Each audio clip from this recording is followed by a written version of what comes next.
E então, será que o cristão realmente está proibido de julgar em qualquer situação? Vamos ver o que a palavra de Deus fala sobre este assunto.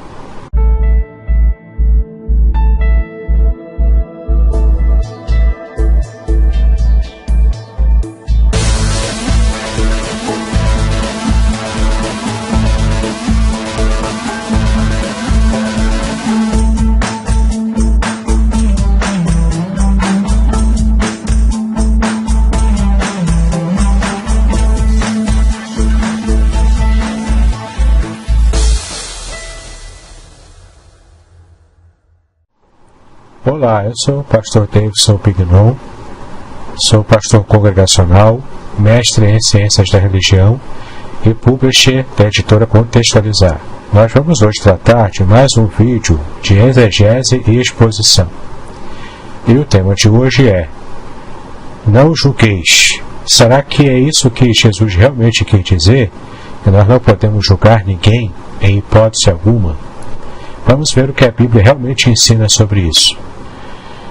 Então estamos aqui hoje para estudar o tema que é, na verdade, um mimimi gospel muito comum na internet, sobre o não julgueis.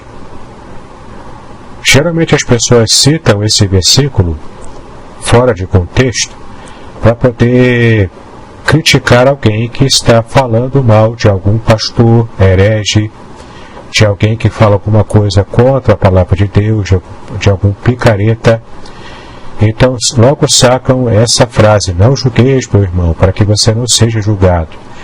E hoje nós vamos ver, através da Bíblia, se de fato é isso que o texto quer dizer.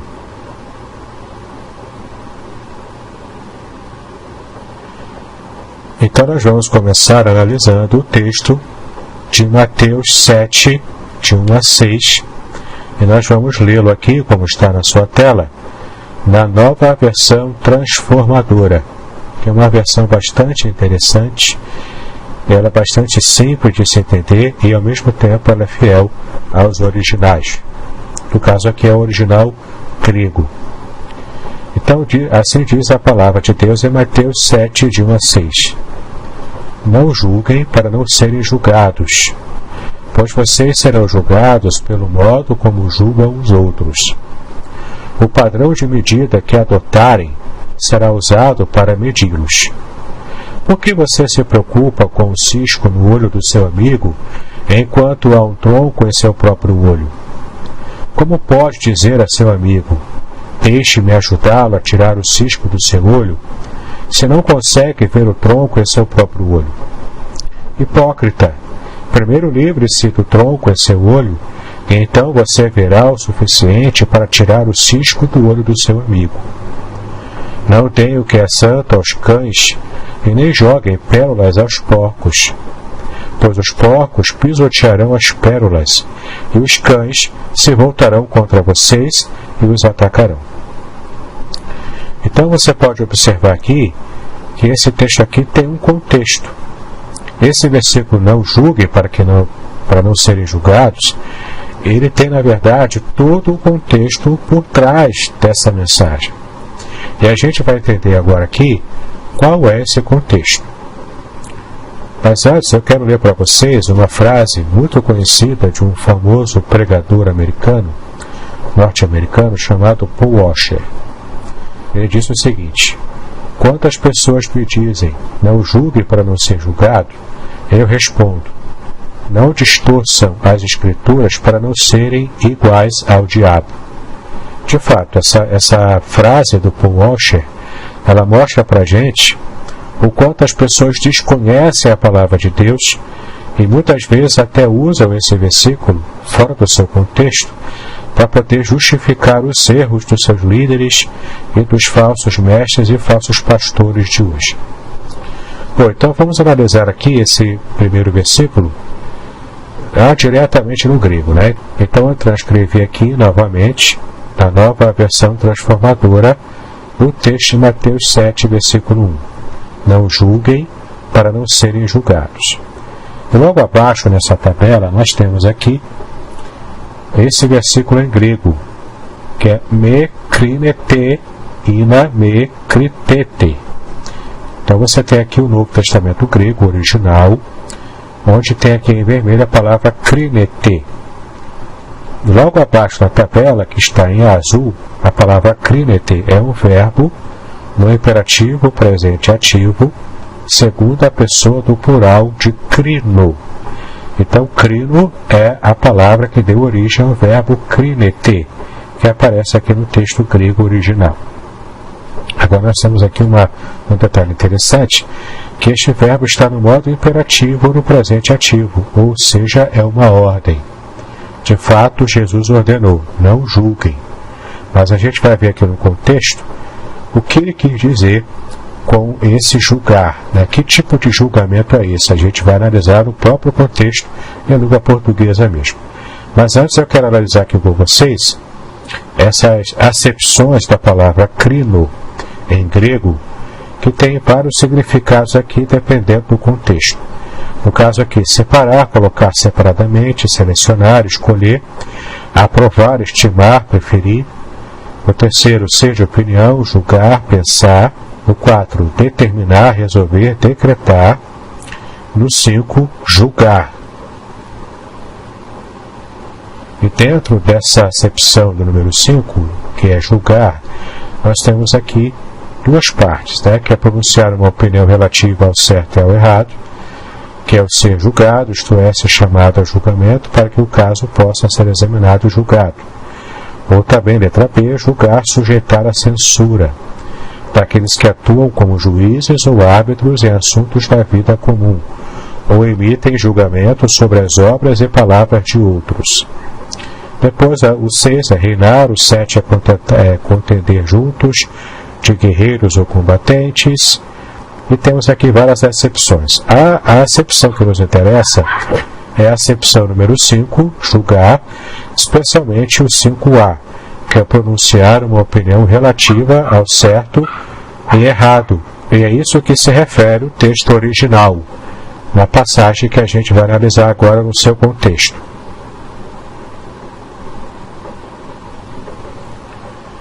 Então chegamos aqui a uma análise do contexto dessa passagem, e a gente vai perceber duas questões importantes, para que a gente possa entender o que Jesus quis dizer com essa ordem, não julgueis. Jesus se referiu apenas a julgamentos hipócritas. Ele usou aqui de uma hipérbole. A figura de linguagem da hipérbole é a figura do exagero. Então Jesus faz uma comparação aqui, logo nos versículos de 3 a 5, comparando aquele que quer tirar o cisco de um irmão, de um amigo, mas tem uma trave enorme no seu próprio olho. Então, nessa hipérbole, nesse exagero, Jesus mostra para a gente a hipocrisia daqueles religiosos, fariseus, que queriam de verdade apontar o erro daqueles judeus que eram mais populares, que tentavam com sinceridade agradar o coração de Deus, mas esses fariseus estavam impondo sobre eles uma carga tão grande de obrigações que nem eles próprios, os fariseus, conseguiam de verdade estar dando curso, né, a essa carga de leis que eles criavam e colocavam para o povo. Então nós temos aqui essas duas passagens, eu vou abrir aqui para vocês, para que vocês possam compreender esse contexto aqui com um pouco mais de tranquilidade. Nós temos aqui então a passagem de Mateus 7, de 3 a 5, também na NVT, que fala o seguinte: por que você se preocupa com o cisco no olho do seu amigo, enquanto há um tronco em seu próprio olho? Como pode dizer a seu amigo, deixe-me ajudá-lo a tirar o cisco do seu olho, se não consegue ver o tronco em seu próprio olho? Hipócrita, primeiro livre-se do tronco em seu olho, e então você verá o suficiente para tirar o cisco do olho do seu amigo. Então você percebe aqui a hipocrisia e o que Jesus quer dizer. Primeiro tira o que te atrapalha, para depois você ajudar ao seu amigo. Então preste atenção que nesse próprio contexto, Jesus não disse que a gente não pode apontar o cisco no olho do irmão. Ele apenas disse que para que se evite a hipocrisia, eu primeiro tiro a trave do meu, para então poder apontar e ajudar o meu irmão a tirar o cisco do olho dele. Percebe a diferença? O julgamento aqui acontece no próprio contexto, mas o primeiro eu preciso limpar o meu próprio coração, para que então eu possa de alguma forma apontar o outro, julgar inclusive o outro, com o intuito de ajudá-lo a melhorar e a deixar de cometer certo pecado. A outra passagem que aparece aqui está em Romanos capítulo 2, versículo 1. Nós vamos olhar agora o que significa essa passagem. Talvez você pense que pode condenar esses indivíduos, mas é igual a eles e não tem desculpa. Quando diz que eles deveriam ser castigados, condena a si mesmo, porque você que julga os outros pratica as mesmas coisas. Então percebe aqui que Paulo também se refere, em Romanos capítulo 2, não a um ideal de ausência completa e total de julgamento, mas ele na verdade se refere aqui àquela situação de hipocrisia em que eu quero condenar o outro, sendo eu tão ou mais pecador do que ele. E pecador no mesmo tipo de pecado, entende? Então é isso que essas passagens querem se referir. Então só nesse primeiro argumento aqui você já percebe que não há respaldo para essa interpretação, para esse entendimento de que não se pode julgar ninguém em hipótese alguma. Não é isso que esse texto está dizendo. Vamos seguir agora com o segundo argumento, também dentro do contexto dessa passagem. No contexto, como discernir pessoas comparadas a porcos e cães sem julgá-las? Olha o que está aí no versículo 6.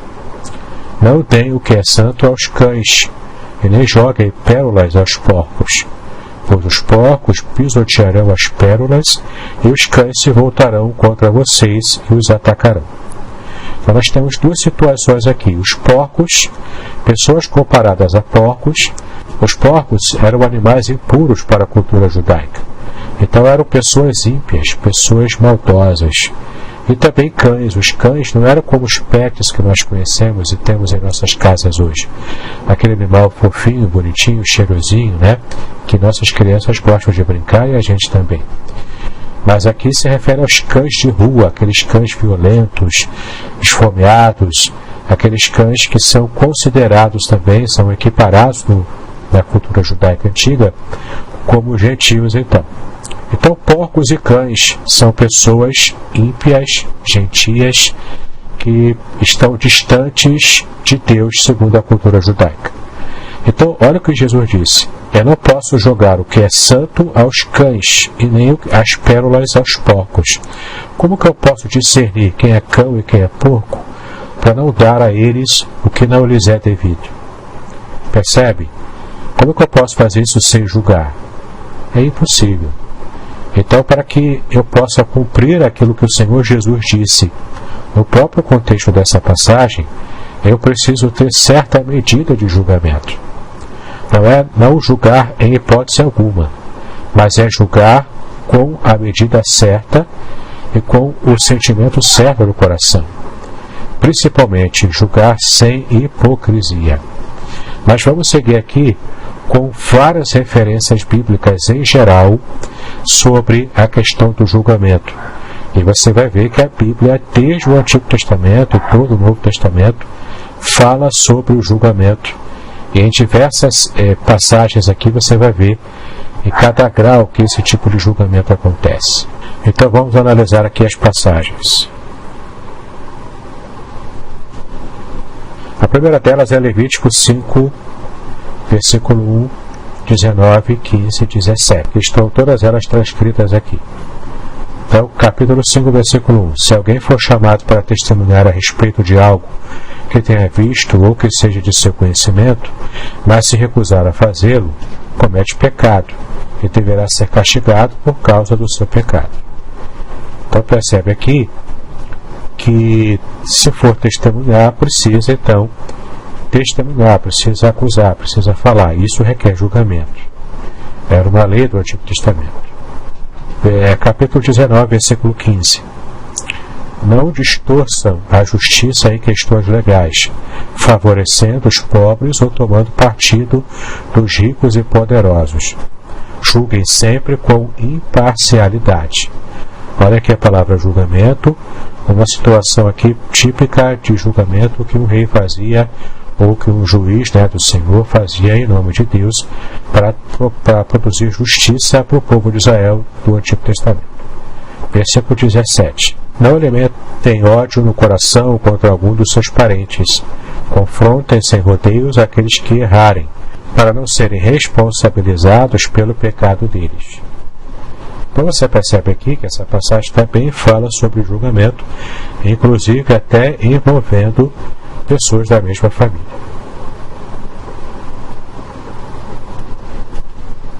A próxima passagem é Deuteronômio, capítulo 1, versículo 16, que diz: naquela ocasião, ordenei aos juízes: tenham atenção aos casos de seus irmãos israelitas e também dos estrangeiros que vivem entre vocês. Sejam completamente justos em todas as suas decisões. Percebe aqui a justiça sendo colocada por Deus como parâmetro para a tomada de decisões e também julgamentos. 1 Reis, capítulo 3, versículo 9, a próxima passagem, que diz: dá a teu servo um coração compreensivo, para que eu possa governar bem o teu povo e saber a diferença entre o certo e o errado. Pois quem é capaz de governar sozinho este teu grande povo? A oração de Salomão, quando foi consagrado rei, isso agradou o coração de Deus, quando ele pediu sabedoria e discernimento para que pudesse governar e julgar aquele povo. E de fato, Salomão, no início do seu reinado, ele conseguiu ser uma bênção para a nação de Israel, inclusive naquela conhecida passagem em que ele resolve aquela questão entre as duas mulheres e a criança disputada por elas.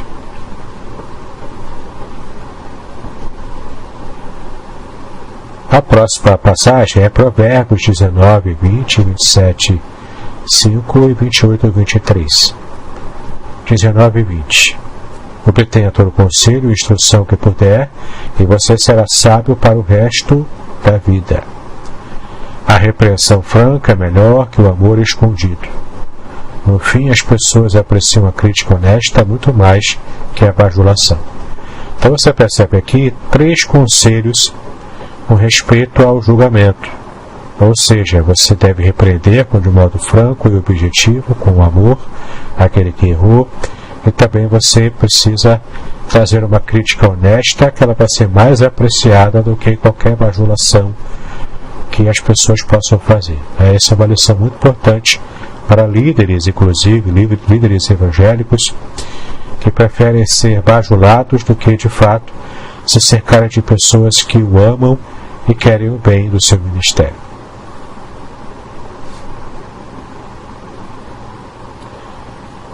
Nós vamos seguir com as passagens, Temos aqui Zacarias 8,16, terminando então os textos do Antigo Testamento, que diz: isto é o que vocês devem fazer.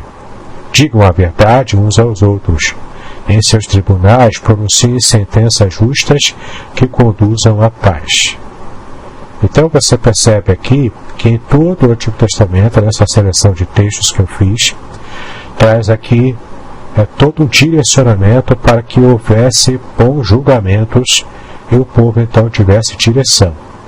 Quando o juiz, o rei, julgava, ele estava fazendo isso debaixo da orientação de Deus, dando direcionamento ao seu povo.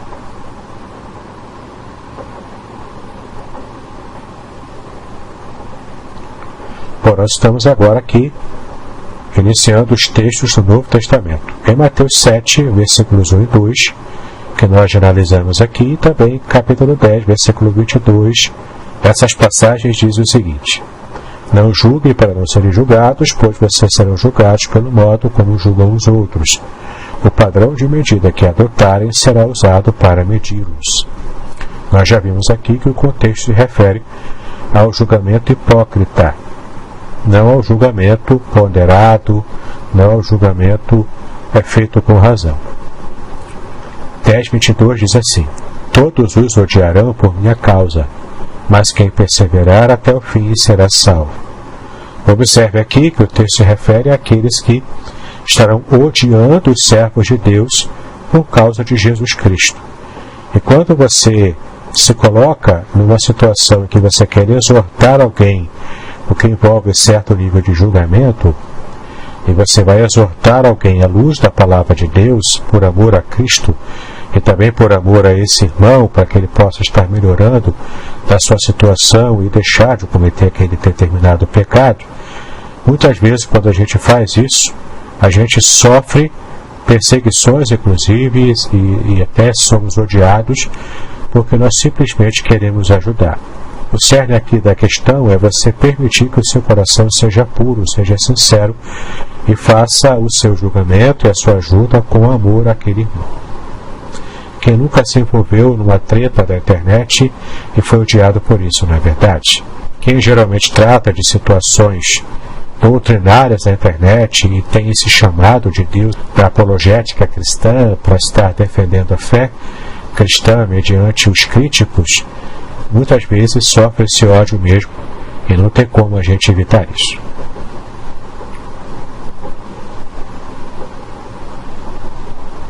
Outra passagem do Novo Testamento é Lucas 17, versículo 3, que fala o seguinte: portanto, tenham cuidado.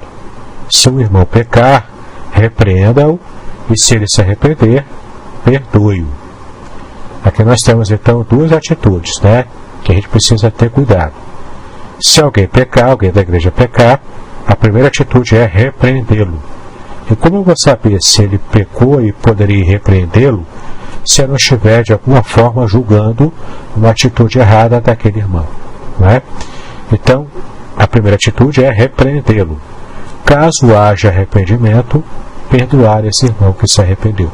Caso não haja, a repreensão precisa continuar a acontecer. A outra passagem que é muito importante para o nosso estudo é João 7, versículo 24. Olha o que Jesus disse: não julguem de acordo com as aparências, mas julguem de maneira justa. Deu para entender? Jesus aqui está indicando a gente que nós devemos julgar sim, mas não segundo as aparências, mas de maneira justa, conhecendo a causa, conhecendo bem de perto o problema, para que a gente possa então fazer um julgamento justo. E a partir desse julgamento justo, a gente possa ajudar alguém a estar de fato melhorando e agradando mais o coração de Deus. Em Atos 4, 19 e 17, versículo 11, nós temos ainda duas passagens do Novo Testamento que nos mostram a importância de verdade de estarmos fazendo bons julgamentos. Então, Atos 4, 19 diz: Pedro e João, porém, responderam: os senhores acreditam que Deus quer que obedeçamos a vocês e não a Ele? Essa passagem aqui é muito importante, por quê? Porque ela demonstra para a gente o quanto é mais importante eu estar julgando uma ordem recebida de alguma autoridade e estar nesse julgamento colocando na balança. Isso fere uma ordem explícita de Deus?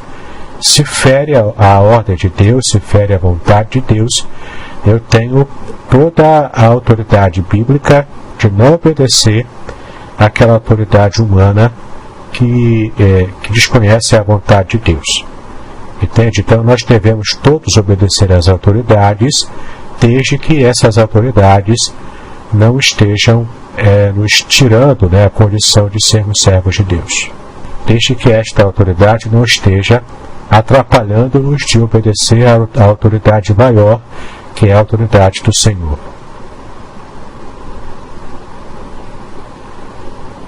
O outro texto também muito importante para o nosso estudo de hoje é Atos 17, versículo 11. Os judeus que moravam em Bereia tinham a mente mais aberta que os de Tessalônica e ouviram a mensagem de Paulo com grande interesse. Todos os dias examinavam as Escrituras para ver se Paulo e Silas ensinavam a verdade. Então você observa aqui o quanto Lucas, o autor de Atos, está elogiando esses cristãos de Bereia, que tinham a mente aberta, e não é só porque Paulo estava pregando, ou qualquer um dos apóstolos, que eles aceitavam sem criticar. Eles examinavam as Escrituras e, ao constatarem que estava tudo de acordo com as Escrituras do Antigo Testamento, que era o que eles conheciam naquele período, então eles aceitavam a pregação e a palavra dos apóstolos. Percebe o quanto o nosso povo hoje precisa aprender com os crentes de Bereia. A gente precisa aprender de fato a conferir na Bíblia tudo o que ouvimos de nossos pregadores, seja na nossa igreja, seja na internet, seja na televisão. A gente não pode aceitar passivamente tudo. A gente precisa receber a palavra de Deus, conferindo nela tudo o que está sendo pregado em nossos púlpitos.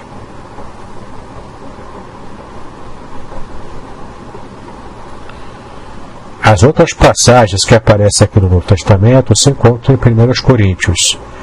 Então vamos ver aqui cada uma delas. No capítulo 2, versículo 15, diz assim: quem é espiritual pode avaliar todas as coisas, mas ele próprio não pode ser avaliado por outros. Observe, quem é espiritual pode avaliar, pode julgar todas as coisas. Capítulo 5, versículo 12. Não cabe a mim julgar os de fora, mas certamente cabe a vocês julgar os que estão dentro.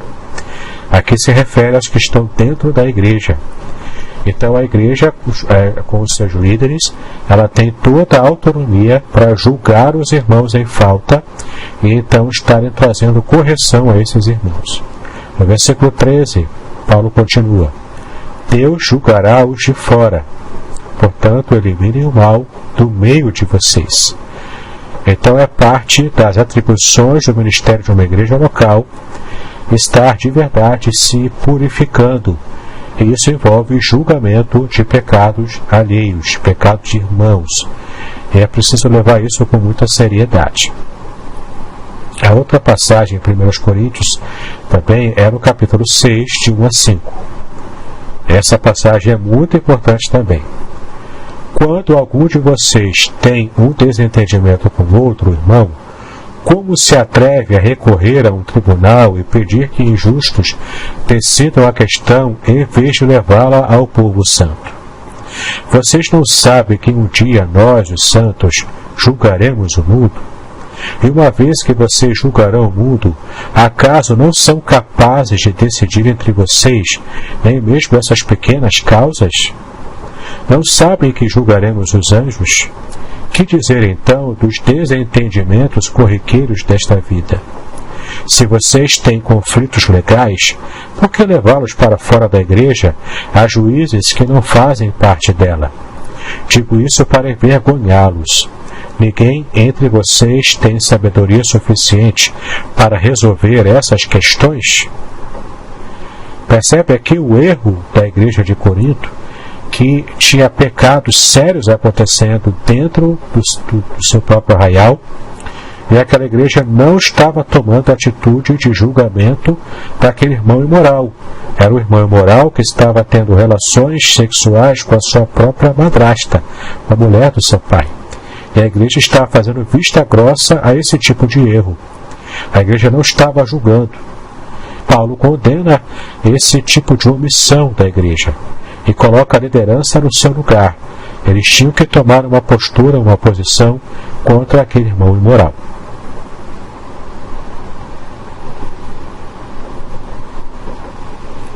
Ainda em 1 Coríntios, no capítulo 10, versículo 15, Paulo falou o seguinte: vocês são pessoas sensatas. Julguem por si mesmos se o que digo é verdade.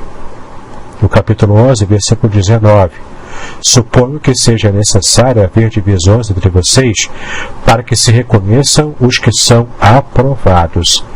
Então preste atenção, quando há muitas vezes divisões, aqueles que são aprovados, eles passaram pelo teste quando de fato estavam percebendo uma carnalidade entre aqueles que foram reprovados.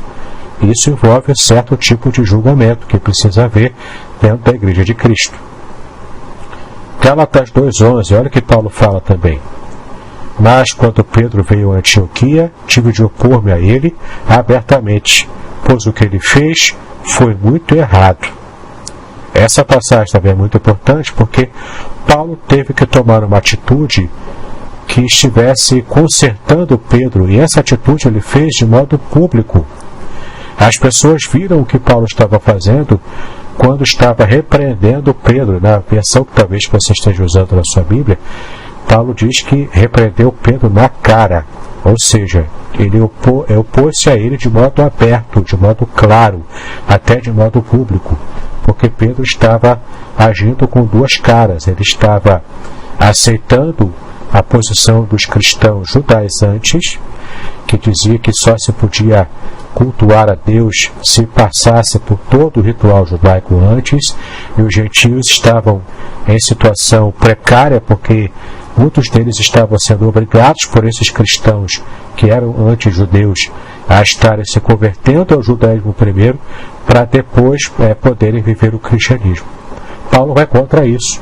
E Pedro, na presença dos cristãos judaizantes, estava dando apoio para eles, mas por trás deles estava dizendo: não precisa participar da religião judaica, você pode ser cristão direto, mesmo tendo histórico de religião gentia. Pedro estava agindo dessa maneira, e Paulo então o repreende, porque Pedro não estava sendo sincero na sua postura frente àqueles irmãos.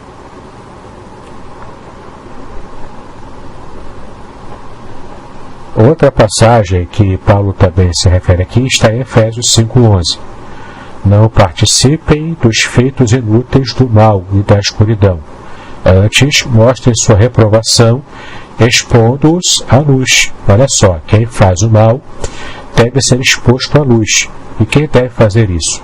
São os cristãos que conhecem a luz. Filipenses 1:16. Estes pregam por amor, pois sabem que foi designado para defender as boas novas. Então, por que pregam por amor? Porque conheciam o coração de Paulo, sabiam que ele foi designado para defender as boas novas. E defender boas novas também envolve certo tipo de treta com aqueles que querem pregar heresias e querem macular a boa nova do Evangelho.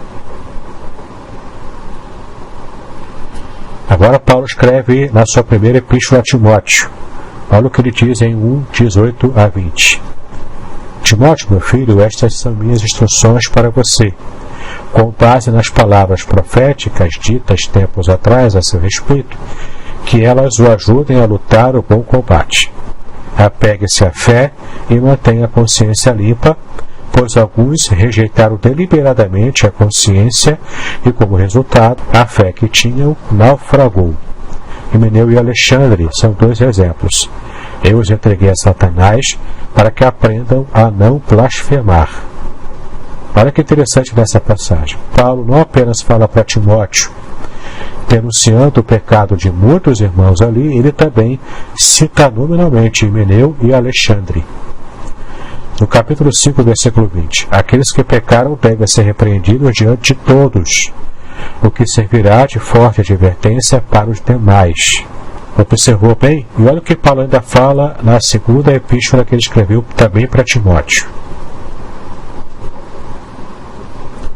2:17. Esse tipo de conversa se espalha como câncer, a exemplo do ocorrido com Himeneu e Fileto.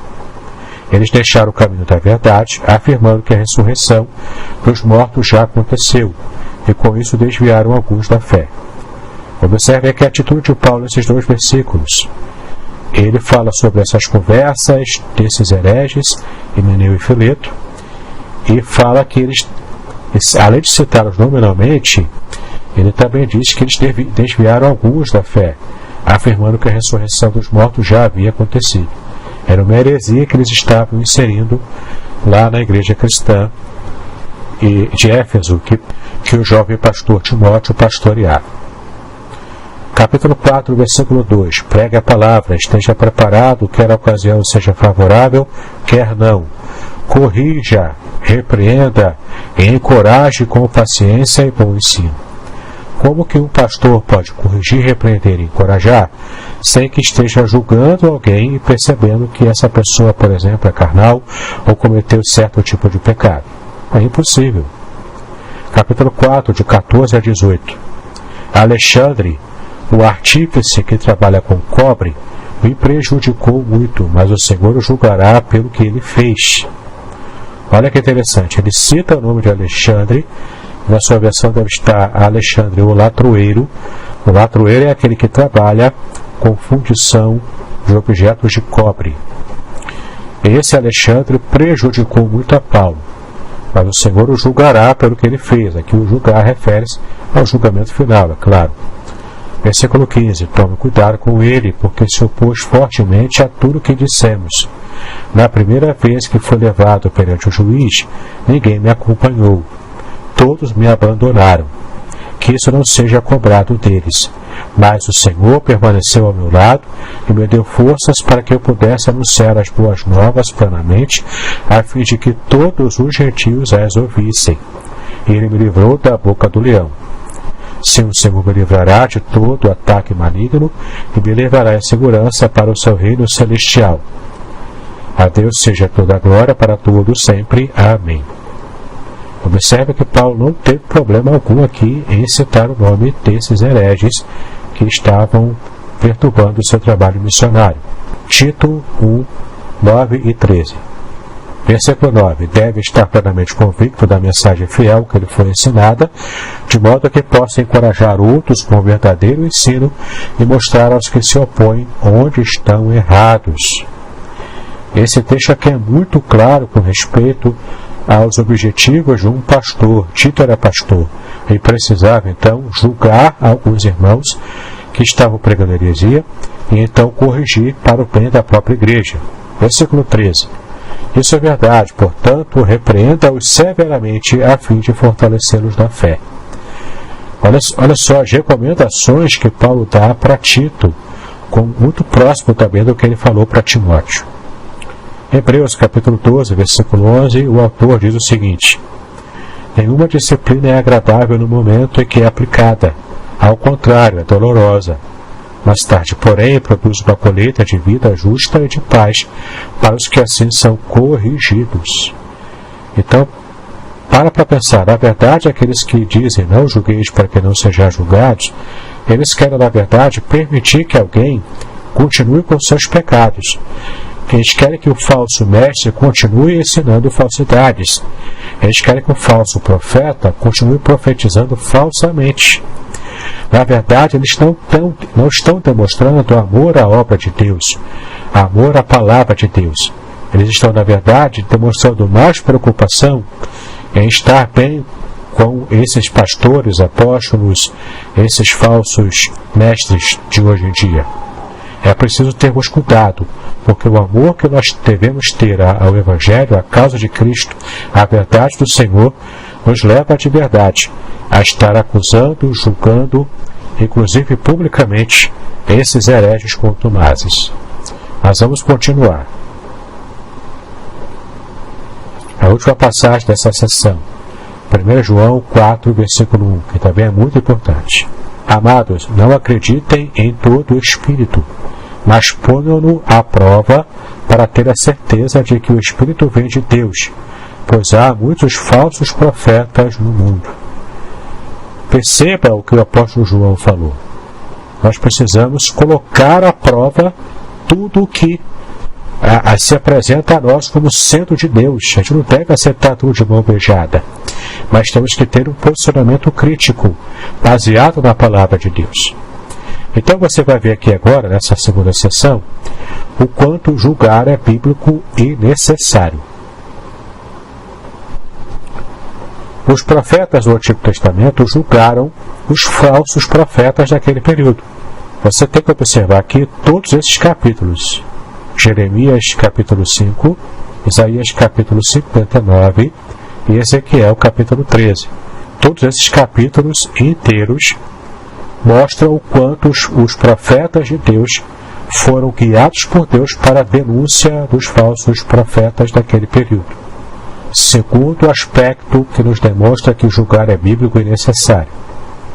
Nós temos que julgar, olha só, doutrinas, espíritos, profecias, os irmãos de uma igreja local, o mau caráter de outras pessoas.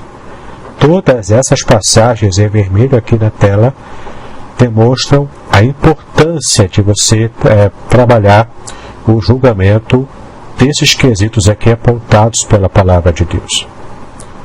O tópico 3 dessa sessão: Paulo julgou publicamente Pedro face a face, como nós vimos em Gálatas 2, versículo 11.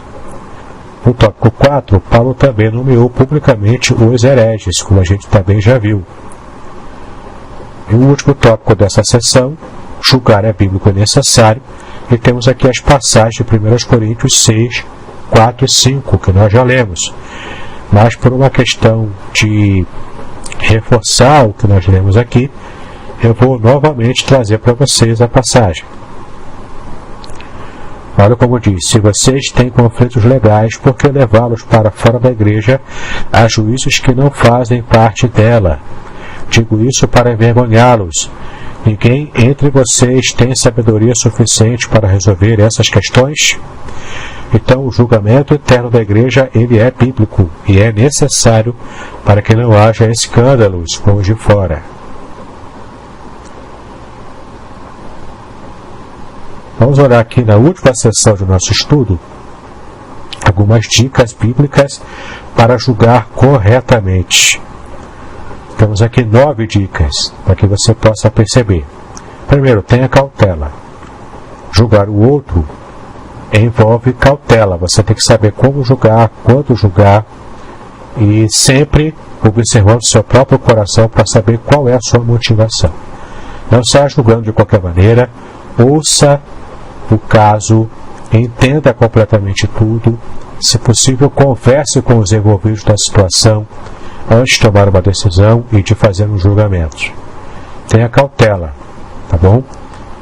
A segunda dica: não seja hipócrita, como vimos aqui em Mateus 7:1, que Jesus condena o julgamento hipócrita. Não julgueis para que não sejais julgados. Lembro a você que se refere ao julgamento hipócrita. Terceira dica: não seja um carrasco. Essas passagens que estão aqui vou mostrar para você o quanto é importante você se ater ao que está sendo julgado como coisa importante e não ficar julgando tudo, cada mínimo detalhe que alguém faz. Um julgamento muito rígido, entendeu? Isso é legalismo, isso não agrada o coração de Deus. Então não seja um carrasco ao julgar, mas esteja buscando julgar com conhecimento de causa e também agindo com modéstia, com amor, sabendo que você deve fazer o julgamento para coisas importantes, que de fato vão ajudar esses irmãos a estar alcançando um novo patamar na vida espiritual. A quarta dica: saiba quando ser duro ao julgar. Nem sempre é para você ser duro, mas também nem sempre é para você ser manso. Você deve julgar com dureza quando a ocasião pedir, para que você esteja ganhando alguém, para que você esteja sendo contundente e de fato esteja convencendo alguém de algum pecado, de algum erro. Essa exortação ela deve ser feita de modo brando apenas quando a ocasião pedir. Como que eu vou saber, quando eu preciso ser duro ou brando no meu julgamento? Eu preciso ter bom senso. Então, em primeiro lugar, ter uma vida de oração, estar em sintonia com Deus para agir de acordo com o direcionamento que Deus vai me dar. E também usar a minha inteligência, usar o meu bom senso, usar o cérebro que Deus me deu. Não é porque eu me converti que eu vou aposentar o meu cérebro. Na verdade, eu me converti e meu cérebro também se converteu junto comigo. Então, eu devo usar o bom senso, o meu conhecimento, minha experiência de vida, para que eu possa de verdade julgar, sendo duro na hora certa e sendo manso quando tiver que ser manso nesse julgamento. Quinta dica: seja perdoador. Sim, esteja disposto a perdoar. Quando há arrependimento, perdoe e esteja estendendo esse perdão ao irmão faltoso. Sexta dica: julgue com amor. Aliás, essa passagem de 1 Coríntios 16, 14 se refere a tudo que fazemos em nossa vida, que deve ser feita com amor. Sem amor, nada feito. Sétima dica: tenha lágrimas nos olhos.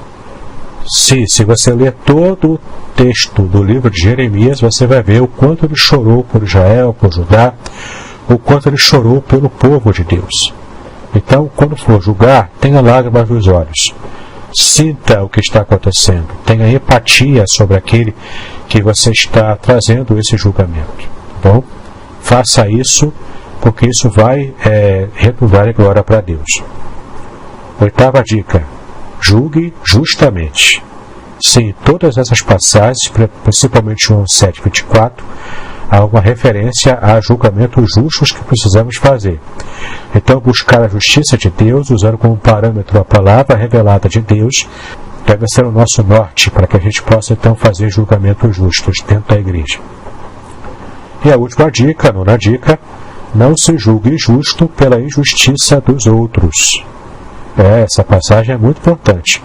Às vezes, porque a gente se coloca como juiz de alguém, a gente pode estar se julgando justos, acima da medida. Nesse caso, seria um julgamento hipócrita, que o próprio Jesus condenou quando disse: não julgueis, para que não sejais julgados. Então, quando eu for julgar, eu devo me colocar na minha posição também de pecador, de quem erra também. Posso até não errar no pecado, naquele pecado que aquele irmão cometeu, mas eu erro em outros pecados, e essa dose de humildade cristã, ela é essencial para que eu possa exercer o meu ministério de exortação e quando eu precisar julgar alguém, para que eu possa abençoar vidas. Bom, então agora nós estamos novamente aqui. Espero que você tenha gostado desse estudo bíblico. Caso você deseje a apostila em PDF de todo esse material que eu usei aqui, ele está disponível para você. Você pode me pedir por e-mail ou pelo Facebook, e eu terei prazer em enviar para você o PDF com o resumo desse estudo.